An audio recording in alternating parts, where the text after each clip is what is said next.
Then we have with us Auguste Tano Kouamé, he is Country Director, World Bank.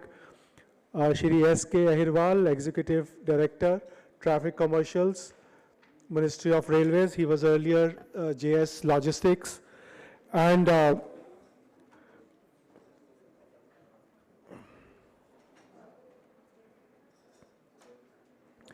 Captain Sandeep Mehta, President and CEO International at Adani Ports and SEZs. He'll be joining us virtually.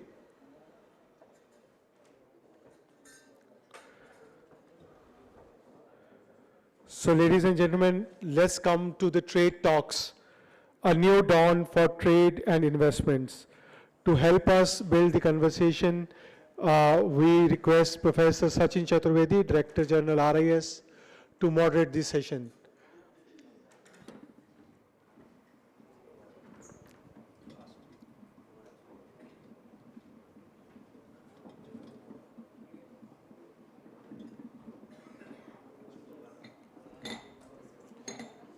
So with thunder of applause, please welcome Ambassador Dammu Ravi, Secretary Economic Relations, Ministry of External Affairs. Thunder means thunder. This is not even close to a thunder. Mr. Rahul Mithal, Chairman and Managing Director, RITES.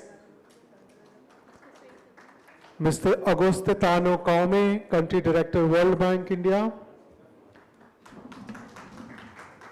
S.K. Ahirwar, ED, Traffic Commercials, Ministry of Railways, Government of India. He was earlier leading the logistics team in Ministry of Commerce. And Captain Sandeep Mehta, President and CEO International at Adani Ports and SEZs. He'll be joining us virtually. So this seat.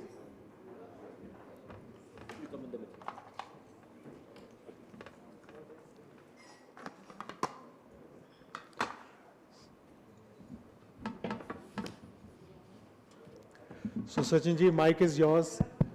And how many minutes? So this panel is between, lunch and, a very hungry crowd. So be prepared. Thank you. I think they are equally hungry for knowledge on IMAC and how do we take trade forward.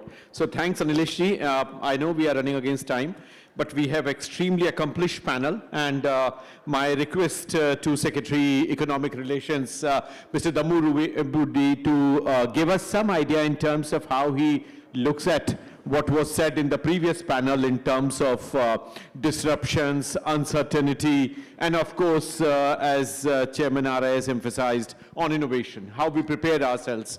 And sir, you have been a proponent of trade linkages, and not only on western side, but also on eastern side. And you have been a proponent in terms of how internationalization of Indian economy with strong trade linkages may give us the dividends that are required. So how you see trade linkages within IMAC, what kind of preparedness we need, what kind of roadmap we have, and how the complementarity of investment and technology linkages with trade would go forward. So over to you, sir. Yeah. Thank you very much, Sachin, and I'd like to thank Professor Ashwani Mahajan and all the organizers for giving me the opportunity to be here today. But let me come to very quickly, because I know there's a short timeline that we have here. What does it mean in terms of trade and investments, and what does it mean for all the countries that are plugged in this mega project? My idea first simply goes straight to the supply chains, because today we are seeing a disruption of the supply chains around the world, and this is a new way of building it up. And in fact, it's a landmass across the Asia and then connecting sea links. So in a way, it's bringing in three major regions together. One is the South Asia, you have the Gulf, GCC, and the European Union. So imagine the countries that are connected in the project and plugged into the project. It's a very big geostrategic and a geo-economic value it has. The other second idea that comes to my mind is in the 21st century, it's a new way of doing collaborations. Mega projects of this nature, which is about $400 billion or $600 billion, that this project will entail, will require many players. I think this is a consortium kind of an activity, both in the businesses, in the financial sector, and countries coming together to do it. This is a very novel way of doing it, but not that it's the first time. But INSTC, as Ambassador Shamsheran also mentioned, the trilateral highway, they have been happened and have been taking place, but at a very slow pace. But this, if successful, can be a major trendsetter. The other value that I see here is immediately for India, from our point of view. You know, we have a Gati Shakti, the PM Gati Shakti, which is also connected within internally, cutting across the states, the corridors that are being built. I think the value that India can get is if it is able to plug in your Gati Shakti to the IMAC. And that's number one priority that we should be looking at.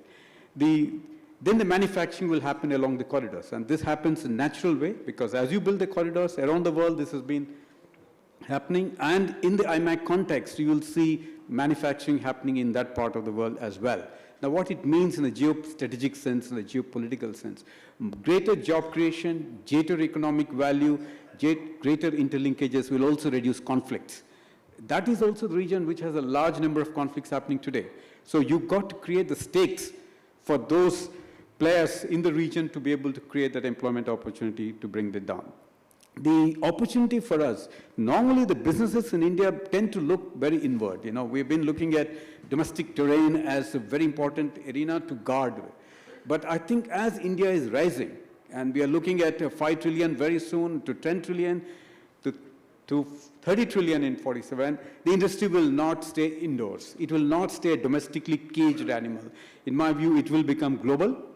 And that's where I see a big opportunity for Indian industry to become global. Already, to some extent, Minister of External Affairs has created that space, that environment through our lines of credit and grant projects. Our industry has done very well. But they're still not there as a global players. And that, I believe, is IMAC is going to create that opportunity for us. The final element that I see is in the fintech space. In the DPI, the digital public infrastructure, India has done extremely well. These are low-cost solutions and easily implementable in the IMAC context. And anything that has a cost value and a cost competitiveness will prevail. And India will have a first mover's advantage if we're able to take advantage.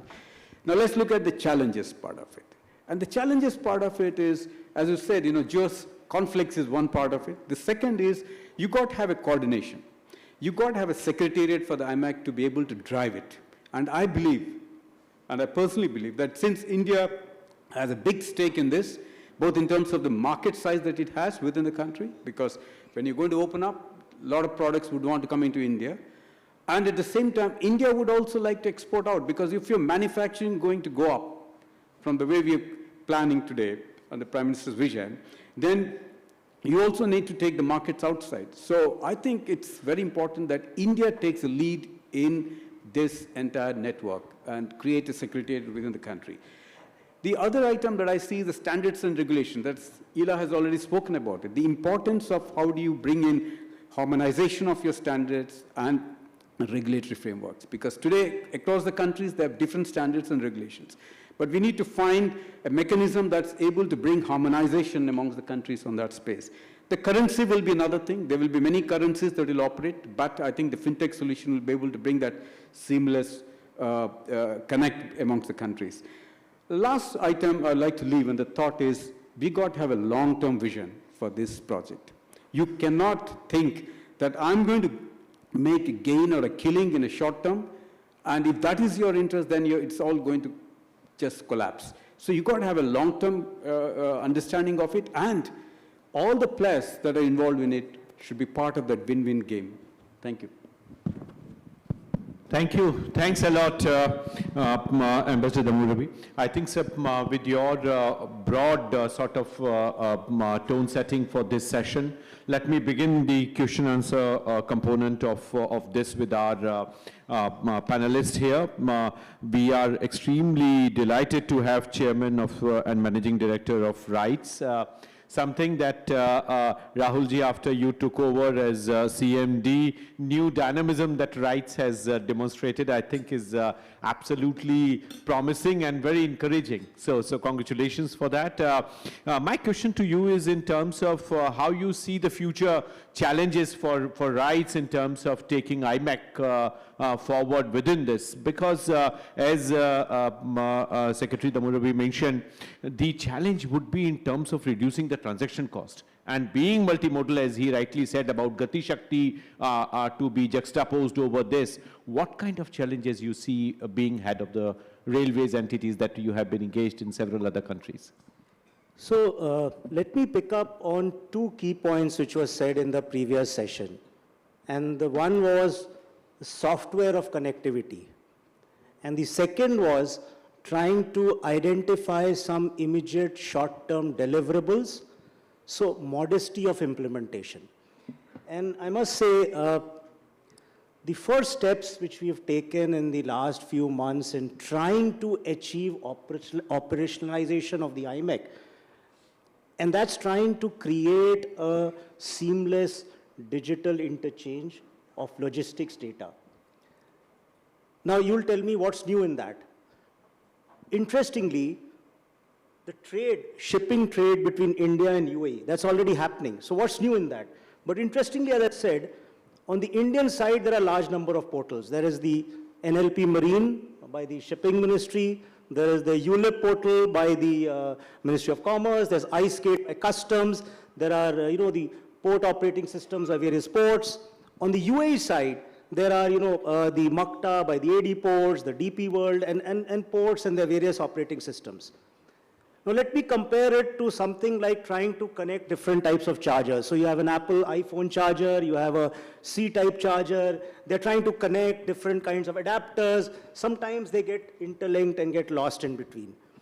All of these portals have been developed at different periods of times with different objectives.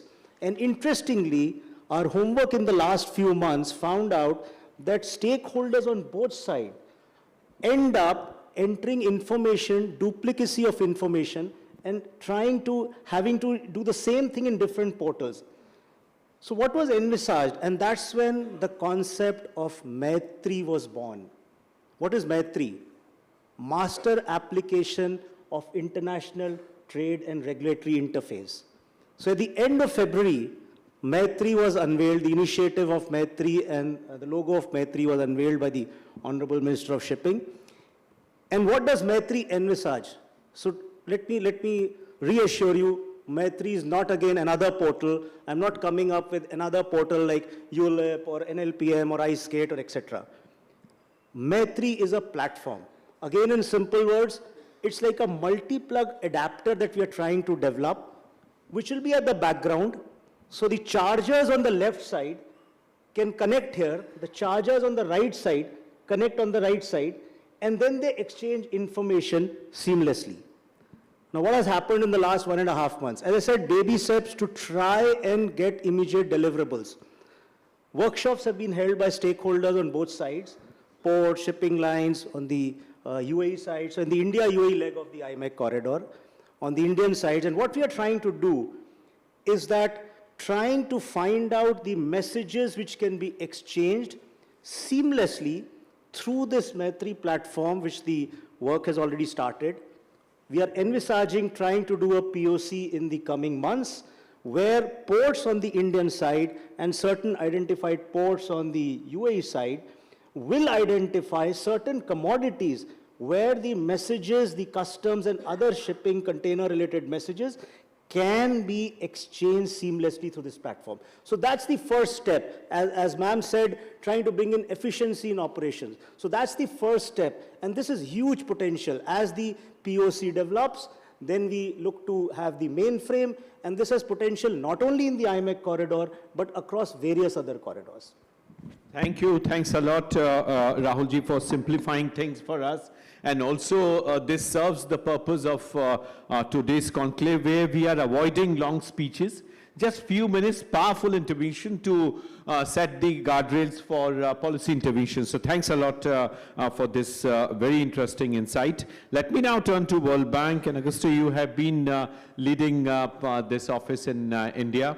What is your impression and what is your take when it comes to trade-related expansion, but also, as you heard, logistics? World Bank's role in terms of reducing transaction cost, World Bank's role in evolving these corridors is extremely important. So over to you. Thank you. Thank you very much, Sachin. Thank you for having me on your panel, and many thanks to the organizers for having us, CIEU, RIS, and I think Dalberg also. So thank you very much. It's really an honor to be on this distinguished panel. You know, logistics is a very important agenda as we understand it for India. You know, we heard Gati Chakti, we heard the national logistic policy. We know that logistic costs in India are quite high. You know, according to some estimate, they represent 13% of GDP, which is a cost to trading partners operating in India. But India has ambition to bring this logistics cost down to single digit, as it's happening already in countries like Germany and France. At the same time, India has also been doing more than logistics. We have in the World Bank something we call the Logistics Performance Index, which looks at not just logistics, but other things that have a bearing on trade, on the cost of trade. And if you look at how India has performed in the past decade, it's very impressive. India has improved its ranking very significantly, and we think the next LPI will show continued progress. And the Prime Minister has said that, you know, India will need to be in the top 20 globally, and it is absolutely possible in the coming years. This is a recognition that logistic cost needs to come down for trade to happen. And IMEC is really a boon because it will indeed help contribute to reducing the cost of logistics, because we heard earlier, you know, the fact that trade links through roads are a bit difficult today, and India has done very well where you can trade without relying on sea link and rails, basically in services. And you can see what India can do when you remove the constraint, the physical constraints to trading. And IMEC will make it easier for India to do well also in trade in goods, not just in services. So this is great, and according to some estimates, actually, IMEC will help reduce the cost of trade by up to 25% with Europe, and that will boost trade volume with Europe to close to 20%. This is significant.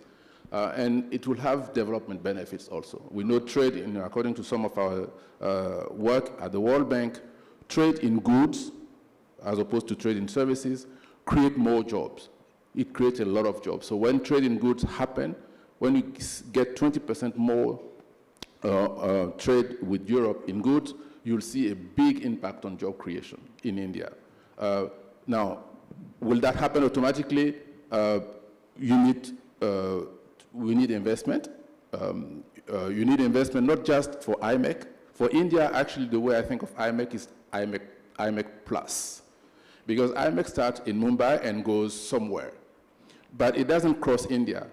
And we should remember that, in fact, it needs a lot of investment in India for IMEC to work as well for India as it will work for other countries. And that means there are corridors which need to be built in India. We already have the East-West corridor built, but how about the South? How about connecting the South to IMEC? So how about connecting, you know, the Southeast, for example, to IMEC, or the Northeast to IMEC? So until these corridors, which I call IMEC Plus, are built, the benefit of IMEC for India will not be as big as it should be. What else is needed? You also need coordination with non-IMEC countries, because the last thing you want is IMEC to be built and then somebody else is being an IMEC plus or IMEC minus in this case, which will subtract from the benefit of IMEC. So there is a need for coordination, and maybe those countries that are not directly into IMEC will need to see that they benefit from it. So connecting IMEC to them so that they don't create their own connection to Europe is something that needs to be thought about. Another thing that will need to happen is, how we organize ourselves to build it. It's good, the idea is there, but who is going to build it? In the earlier panel, we talked about, the soft part, so who is responsible for building it? So maybe at some point, member countries will need to put in place an independent committee, which is independent from the politics of the day, because politics can change within countries, and regardless of those changes, a team should be there to make it happen, to build it. And then once it is built, how you manage it, how you implement it, how you operationalize it. And there you need some coordination. You need to have tracks need to be harmonized, for example, or regulations need to be consistent. If you ask for documentation that are different on the route from India to Europe, whenever a ship needs to cross some zones or some country seas, if they need to produce different types of documents, it will slow them down. So harmonization of regulations, harmonization of infrastructure will also need to be thought about during implementation. And I'm mentioning that because those things during implementation will be easier to handle if they're thought about upstream, at the design stage. So let me stop here. But there is a lot to talk about, and I'll be happy. I'm happy to come back. Thank you. Thanks a lot, Auguste. I think you're absolutely right in terms of how we go forward on this, particularly bringing in corridors within India. And at some point, Ambassador Ravi would recall, people used to say, before India enters into free trade agreements with other countries, India should enter in FTAs with its own states. And this is something that Prime Minister Modi has demonstrated right from 2014 onwards, when after a lot of resistance, we introduced GST, which has reduced market fragmentation across the states, where you used to see container cargo lining up on the state borders for hours together. We have overcome that. And as Rahul ji very rightly mentioned, the idea of Maitri is to integrate Indian market. So consistent political leadership's commitment to bring India as a whole on one page for moving forward is something that we are seeing. You are also right that these corridors which are internally structuring, like for instance, Delhi-Mumbai Industrial Corridor with JICA that is being done, but many more such corridors. Just Prime Minister inaugurated the one in Karnataka and Tamil Nadu. So you are seeing more and more such corridors which are connecting industrial hubs. So that part you are absolutely right, and I think that's where more standard convergence, as Ila mentioned, and also Secretary Dammu Ravi mentioned about it. So absolutely important. Let me now turn Ashwani Gupta ji to you, as was mentioned by Auguste from World Bank in terms of the logistics performance to be improved, and you are a key actor and a player in terms of how you see across policy spectrum, strategic planning, how you see India's private sector placed to take advantage of a visionary initiative like IMAC, how you see Indian companies taking advantages of this. So over to you, Ashwani Gupta ji. Hi, this is Sandeep Mehta. I hope you can hear me. I'm joining you all from Dubai. I run the international business for Adani Group, and I'm here in place of Ashwani. So thank you very much for actually organizing this. We are part of the IMAC strategy, I think, in India with Mundra Port, set up by the Adani Group, which actually is the deepest port in India right now, and possibly also now is the largest port in India, connected to the hinterland by railways. And we have the port in Haifa in Israel, which is the key component part of this corridor connecting Europe. Based in Dubai, we have been pushing very hard for this IMAC corridor to develop sooner. We are actually working with several agencies, especially here in Abu Dhabi, to help support this, to ensure that we have the total connectivity, whether it is digital connectivity, whether it is customs integration, and whether it is the reduction in logistics cost, because this is actually really a multimodal play where there will be a lot of activity that will be done by rail, talking to Etihad Rail and then also connecting it via Saudi to the borders in Jordan and eventually into Haifa, from where then it will go through Greece into Europe.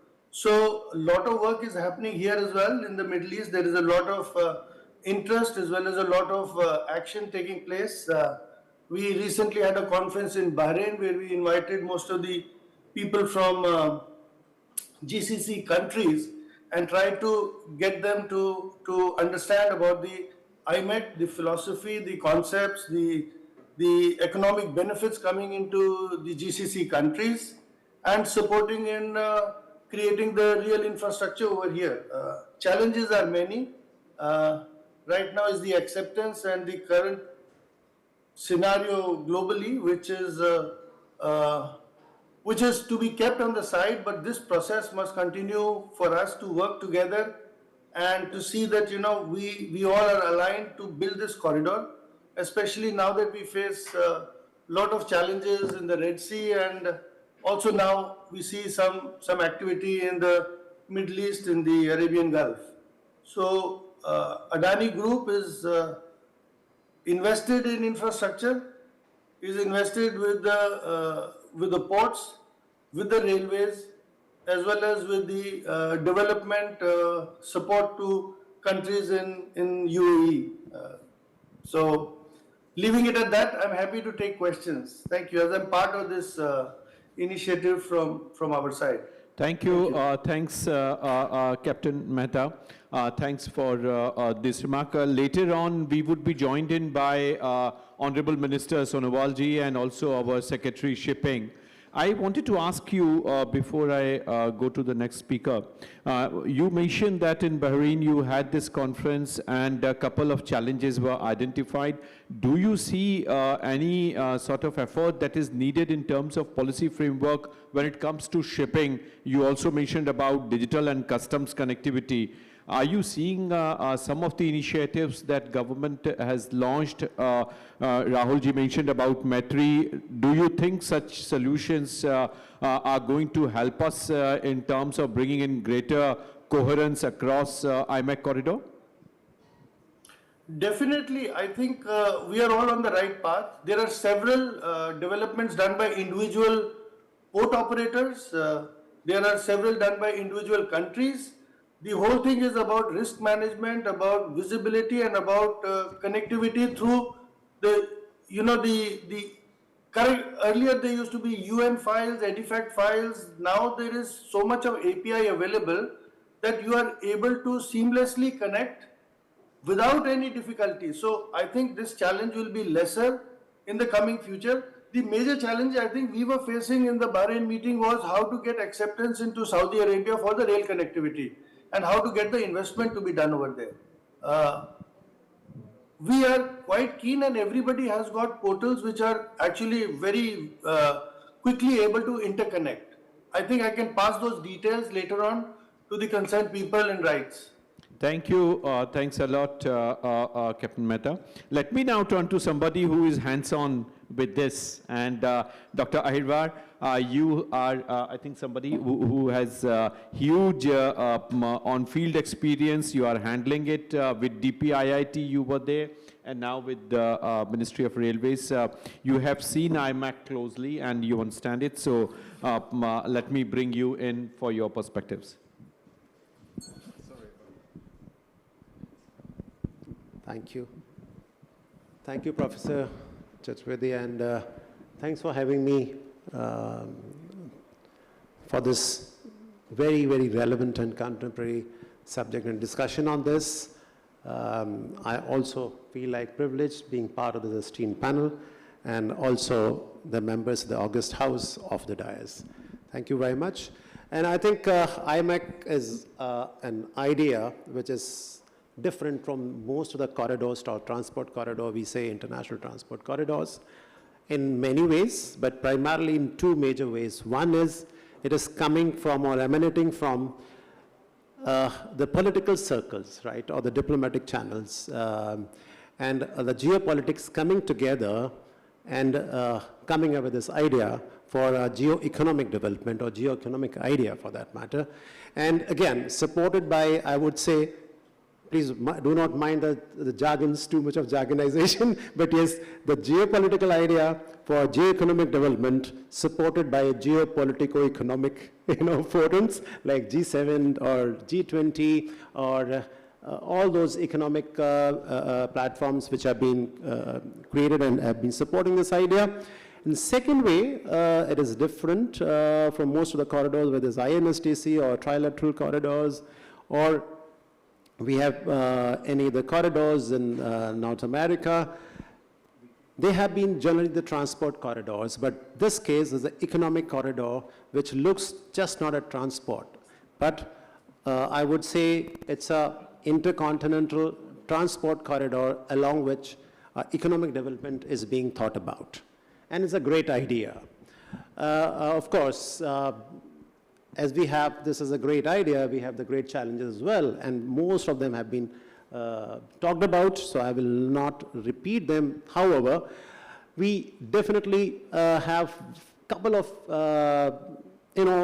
as the professor said, like the field zone experience tells us and gives me a sense that there's a huge need of so-called first institutionalization of this idea of IMAC, which at present is just an idea or a proposal, which doesn't have an institutional arrangement or a group or a secretariat for that matter. I think that's the thing which should be there to take this conversation forward from just from an intellectual platform to an executive platform where things will start happening and changing. So that's one big thing I think which we'll have to do. And second is the major cause of, I would not say a failure, but definitely for a limited success on international transportation corridor is absence of or non-availability of a protocol which can facilitate international multimodal transportation. The convention which we do have in form of TIR convention, but again, it only looks at the multimodal transportation where road is one of the modes of transport. In this case, it may not necessarily be a road getting involved here. So rail, sea, rail may be a situation which has to be governed by a certain convention, which we do not have at present. I think we'll have to think about it. And it's like beyond TIR, we'll have to think about, or maybe a modification of TIR itself. And good that all the members who are in the IMAC corridor are also the signatories of the TIR convention as well. So that bodes well, and therefore TIR in a new shape can be adopted by IMAC, maybe with a different name or maybe the same convention, because it's already having a lot of consensus, a global consensus on this. The third thing is like we have, as I said, it is just not a transport corridor. It has many other elements which involves creation of physical or digital or a phygital infrastructure for attaining just now the economic development or transportation or the reduction in the logistics cost for that matter, but also, getting a complete solution or more complete solution for the integrated global supply chains. And as we know, global supply chains, as the previous speakers have also highlighted, we operate in the world of uncertainty, and I'll also add 3 more components which are very unique to the global supply chain. That is, one is the volatility, which is very, very inherent with the global supply chains, and anything which addresses the issue of volatility in the global supply chain is going to help it. And IMAC is one such idea which can help in reducing the global supply chains volatility. The second aspect is, of course, uncertainties has been talked about, and it is of many types. And the third element is the complexity. I mean, we are definitely a complex world, and if we add to it the geopolitics into the geoeconomics, it becomes even more complex. It's a cocktail of the complexities. So IMEC probably looks at, or maybe having a potential solution in it to reduce this complexity of the global supply chains by making things more straight and building the supply chains along this corridor. And of course, the ambiguity which we have as part of the VUCA, that is also probably going to help, help by IMEC, because I have a great ambiguity in or about which way to go, whether go by the sea route or Suez Canal, or I go by the IMEC. If I have the option of IMEC, I think I'll go by IMEC. Thank you. Thanks a lot, Dr. Ahirwar. Volatility, complexity, and geoeconomics. All the three words, I think, great. Let me now turn to Auguste, if you have one very quick 1 minute reaction to this. Thank you. I'll just quickly say that, I was, of course, you all remember when IMEC was announced at the G20 summit in September 2023, and, we were waiting for more details, and I have to say, I'm amazed at the speed at which the conversation has picked up now, despite the, the challenges that the world is facing. So, congratulations to the government of India and other countries for moving forward with the conversation. The next step is, as we all said on this panel, making it happen. And I think that there are institutions to put in place, there are mechanisms, structures to put in place that could be perhaps a bit less dependent on the geopolitics and moving into action. The second thing I wanted to say is that IMEC will require a lot of money. Some people put the estimate at 500 billion, what it will need to make it happen. And I think these numbers should not scare us. I think we should think of it in terms of phases. Yeah. It will happen over many, many years, and we don't have to wait for the whole thing to be built to start benefiting from it. So I think there are things that can be done tomorrow and things that could be done day after, and we should focus on that in a phased manner. And thirdly, we should also think of IMEC really as a development agenda. Yep. It's not just a trade agenda. Yep. For a country like India, it is a game changer from the development point of view. So thank you. Let's think of it that way, Thank so you, that Auguste. we can be Thank energized. You. Thank you. Let me turn to Captain Mehta. Very quick, one word that you think would be required to take this idea of trade forward. I think, sir, we should look at the newer technologies, because right now it's in infancy stage. We should also look at how we can benefit from this new whole clean energy business, and how that connectivity will become part of the financial modeling of this corridor. And that is one thing I think we have spent less time upon. We should spend some time upon, this whole digital connectivity, the pipeline for the hydrogen and electricity, so that everybody is benefiting from it. I think this is also a very important part which we should not miss out. Thank you. Thank you. Rahulji. So I come back to the key point of modesty of implementation. The Maitri initiative envisages to operationalize the virtual trade corridor, the VTC, on the India-UAE leg of the IMEC corridor. And I must share with you the kind of response that we've got in the last 1.5, 2 months from stakeholders, shipping lines and ports, etc., from both the India and the UAE side. We are very encouraged by it, and we are working on it on behalf of the Ministry of Shipping. And considering that Maitri is scalable, unified, secure, I'm sure you're going to see, you're going to hear a lot more about Maitri in the coming months. Ambassador Murabi, please. Thank you very much.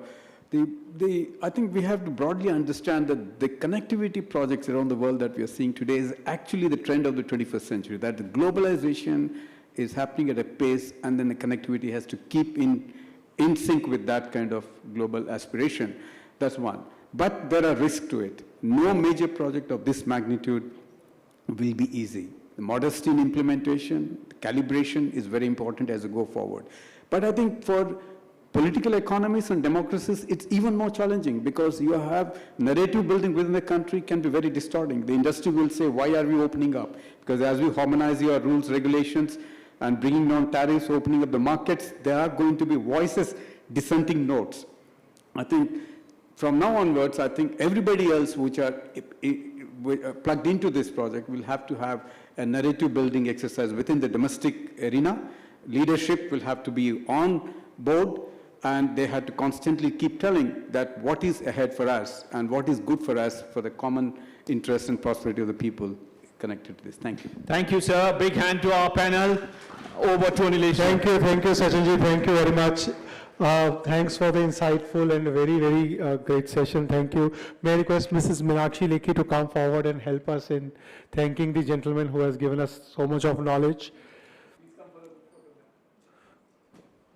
Mrs. Meenakshi Lekhi, ladies and gentlemen, country's former External Affairs Minister, and now she's part of the board of CIEU.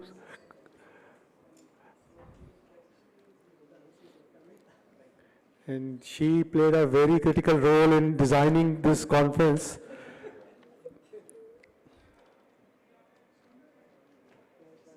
Thank you, thank you.